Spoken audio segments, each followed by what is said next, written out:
Joining us now on the Deseret First Credit Union hotline is Brett McMurphy of ESPN College Football Insider. Brett, welcome back to BYU Sports Nation. How you guys doing today? Well, we're fantastic. Better than yesterday, 2 days ago. I mean, it seems good for BYU fans, but before we get into that, what was your reaction to the Big 12 news yesterday and kind of the about face that the Big 12 did? I was shocked. I mean, basically in the past 6 months, they have gone from, yes, we're expanding, no, we're expanding, yes, we're expanding. Just a couple weeks ago, it was no, we're expanding. So after the Big 12 media days, after the presidents met, I fully expected them to come out and say, look, we're going to table expansion. Let's do this championship game and see how it works out, and then decide if we need to add any teams. But no, they came out and changed their minds once again. But from Commissioner Bowlesby indicated this. People that I talked to also confirmed it. But a big reason for that was the news that I reported about the ACC network launching in 2019. And I think the presidents reacted to that. I guess I'm somewhat surprised that they didn't know that was coming down the pike. Maybe they weren't aware of that. I didn't think that was a big surprise. Maybe the fact that it's official now that it will be launched by 2019. And I think that caught them off guard. And they're like, well, look, if the ACC is going to have a conference network, the Big Ten has a network, the SEC has a network, the Pac-12 has a network, then if we add more teams, we should be able to get a network. I actually don't agree with that. I think they're going to have a hard time getting a conference network, but they believe that adding more teams is good for the league. And so we'll see if they stick with this or, hopefully for BYU fans, they don't change their mind again. The top two questions in the BYU fans' minds at this point, Brett, are the following, and I'd like to gauge your answer on this. One is BYU going to be invited? And two, when would they be invited? Well, I'm sure BYU fans are going to see hundreds of reports over the next few weeks and or months about this team is the favorite to get in or this team is going to get in or whatever. They are going to be 100% inaccurate because I don't think the presidents don't know what they want yet. I mean, that's the bottom line. They don't know what they want. They don't know the what specifically what they want, who they want to bring in of the teams that are available. I guess the best way to explain it is it's kind of like filling out the at-large tournament for the NCAA basketball tournament, filling out the at-large field. You're like filling out teams for the Big 12. So what's more important to you? Is it strength of the program? Is it fan base? Is it media market? Is it academic standing? Is it two of those categories? Is it three of those categories? That's what we don't know the Big 12 is going to put the most emphasis on. So I honestly don't know who they're going to go with. I think that it's going to be from 8 teams going left to right on your television dial at BYU, Colorado State, Houston, Cincinnati, Memphis, UConn, USF, and UCF. If it's anybody other than those 8, then I'm dead wrong, but I think it's going to be out of those group of 8 schools. And who they think is the most attractive, it's a beauty pageant. It's the eye of the beholder, and what you and I may think would make the best team in the Big 12, the presidents may value something differently. And what the coaches may think is the best team, best schools, the presidents may view differently. So until we get a clear read on what exactly they want or they're going to put more emphasis on, I think it's going to be impossible to say this school A, B, or C is definitely going to get in or school A, B, and C has no shot. ESPN's Brett McMurphy, College Football Insider, with us on BYU Sports Nation. Brett, people value your opinion, so who's winning the beauty contest if you are on the board of directors and you get to make that decision? If I'm on the board sorry for this, you're going to hate this answer, but it's not what you think the answer is. If I was on the board of directors, if I was Commissioner Bowlesby, I would say do not expand. There's no reason to expand. You just got a new conference championship game that's going to pay the league $30 million. Divide that by 10. I think it's $3 million. I don't know. I didn't do well in math. But you're making a lot of money. Roughly. We can confirm that. Dividing all your conference revenue by 10. the argument that adding schools makes the league stronger, I totally disagree with.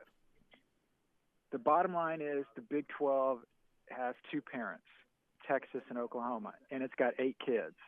As long as the parents stay together, everybody else is happy and, lives happily forever after. If the two parents get a divorce, if they go have a fling with another conference or whatever, the other schools, yes, they can survive, but I don't know if they can survive as a, quote, power conference, because then if Oklahoma and Texas leave, then other schools in that league may opt to go elsewhere, and then I think the league splinters. So if there's 10 members, if there's 12, if there's 14, if there's 16, it's still dependent on Oklahoma and Texas, because any of the schools that I just mentioned that can get added are not going to make Oklahoma and Texas happy. They're going to be happy for their own reasons, whether the league's at 10, 12, 14, or 16. So I would stay at 10. If you said, okay, we're not staying at 10, we've got to add 2 schools, I would add Cincinnati, and then I'd have a wrestling match for the other spot. It's not necessarily that I think Cincinnati's the best option. I just think they have to get somebody to help out West Virginia. Certainly. They're on an island out there. A lot has been made of that. Cincinnati has a very solid program. I think they match up well in a lot of those categories I said earlier. So I would certainly make them a top program. The other one, I'd be hard-pressed to pick. Again, I know I've talked to you guys about this. We're probably running on 10 years now, probably before my daughter was born, and she's 12 now. But again, until this point, I was always told the league wanted to go east and not go west. Maybe things have changed in their thinking, so now they are open to going west. So I think that is one of the biggest disadvantages for BYU is geography. But again, I don't know how important geography is to the presidents as far as picking their new members. Brett, how quickly do you feel like the Big 12 would make all of this happen and expansion would actually get put in motion? Well, I'm actually in Bristol today, and the Big 12 coaches are up here, so I wasn't at the Big 12 media days yesterday, but I saw the press conference, and I guess there seems to be some uncertainty if they're going to do this in place for 2017 or 2018. I would be surprised if they did it for the 2017 season, because that's a real quick turnaround, and you would basically have to get it done before this season started. I think most conferences have you have to give notification of at least a year or 2 years. It varies by conference. I do not know what the specific arrangement is with the American. Obviously, BYU does not have those requirements to worry about. I think 2018 would be more likely, but I don't know. If they decide 2017 works better and they can get it done by then, certainly any of the schools that are mentioned would leave yesterday to join the league. So I think it's just whatever the Big 12 comes up with the best timeline of go ahead and doing this and moving forward. Yeah, it feels like it could be quick. It feels like it could be several months. We'll see. What do you think of the Big 12 almost doing this expansion potentially auction style? Sell your case to Bob Bowlesby. Like gift baskets at his office every week or something. It seems kind of funny. I actually tweeted yesterday. I said that Bob Bowlesby is going to get a boatload of chocolates, flowers, and gift baskets delivered tomorrow morning, but only one will come from FedEx. So that's the Memphis contingent. Yeah. I mean, it's the best. I mean, I know you're joking, but this is going to be like bidding for a Super Bowl. This is going to be like bidding for a college football playoff title game. You're going to have these communities or schools basically throwing everything they can at the Big 12 to, hey, notice me, hey, pick me. I think the days of doing stuff behind the scenes and quietly, I think the schools realize the importance of getting in with the Big 12. because I think this is going to be the last go-around. The fact that the ACC has extended their grant of rights 20 years through 2036 means they're not going to get picked off by anybody, right? And they're likely not going to add anybody. And I think I discussed this with you guys before, that I really thought when the college football playoff expires in 9 years, a lot of these other conference grant of rights deals, the Big 12, Big 10, Pac-12, and at that time ACC, they all expired around that time. I thought at that point we'd have one more round of realignment. Somebody would go to 16 out of the Power 5, and then everybody would kind of scramble to get to 16. Well, now the ACC has extended those numbers, or their contract out 20 years, so take them out of the equation. So what will the remaining 4 power leagues do when those grant of rights get close to expiring? If they decide not to do anything, then the Big 12 adding schools at this point is basically going to be the last boat off the Titanic, to be quite blunt with you, because I really believe that every single day the gap between the Power 5 schools and the Group of 5 schools grows bigger and bigger and bigger, and it's never going back. The tube's out of the toothpaste, and I think these schools realize the importance of being aligned with the Power 5 league. I don't think it's fair. I don't think it's right, but that's a reality. When you're making $3 or $4 million a year in media rights deal, whether you're BYU or a Group of 5 school, or you move to another league, and now all of a sudden, potentially you're making $30 million a year. Obviously, that's critical not only for the athletic program but for the university. Brett McMurphy with us on BYU Sports Nation. Follow him at McMurphy ESPN. Okay, let's finish with this. You're a busy guy. What are you working on right now, Brett?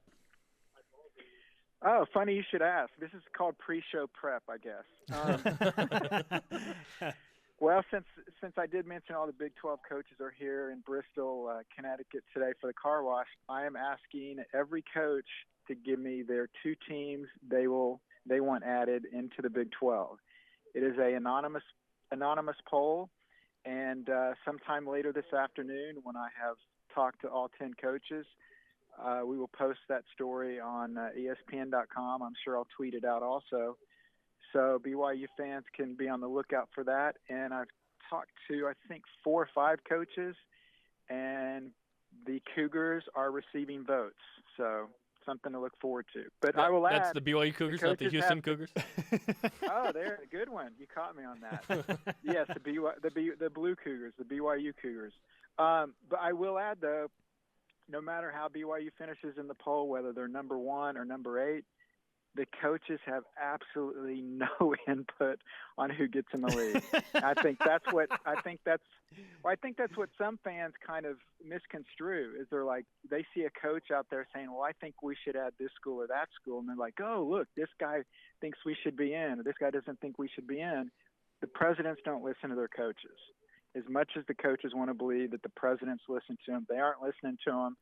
They're listening to the consultants, the research, their athletic directors. So I do think it's interesting to see what the coaches think would be the best fit for their league, but I don't think it's automatic these will be the 2 teams that they'll add. And I don't have any. I haven't compiled the votes yet, so I don't have any idea who's winning at this point.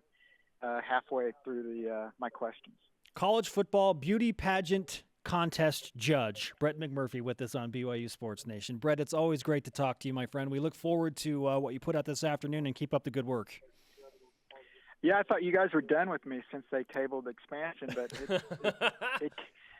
it's like Hotel California. You can check out, but you can never leave. Back and back and back. Good luck the next couple of months, man. Thanks, Brett. You too, guys. Thank you.